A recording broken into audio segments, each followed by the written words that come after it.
17 il-vjaġġ lejn iċ-Ċina, transazzjoni ta' ċentesmu fuq credit card li tajjat ismu, suspetti dwar id-deal tal-gvern mal-Montenegro, tentattivi biex jiftaħ kontijiet bankari barra minn Malta, u ma dawn id-dettalji li ħarġu l-erba' kif fil-qorti komplet l-inkjesta pubblika li qed issir dwar l-assassinju ta' Daphne Caruana Galizia b'Jonathan Ferris ikun l-unika xut tal-ġurnata.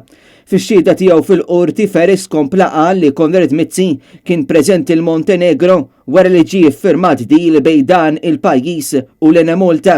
Infatti, Ferris sostna li dwar dan kien tqajjem suspett meta kien hemm tranzizzjoni ta' ċentesmu fuq credit card ta' Konrad Mizzi.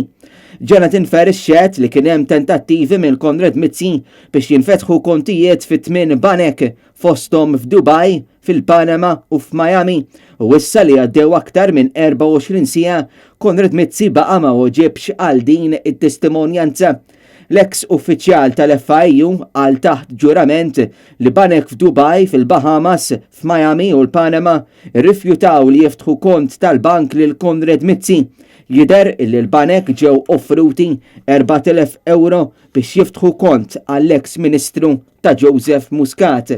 L-analiżi kienet sabet ukoll l-attentati biex jiftaħ kont tal-bank baqgħu għaddejja sakemm ħarġu l-iskandli tal-Panama Papers.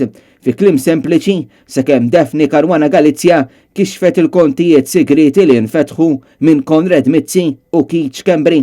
Fil-qorti Jonathan Ferris insista li wara l-ħidma tal-FIU il-pulizija kellha biżżejjed materjal biex tipproċedi kontra Konrad Mizzi.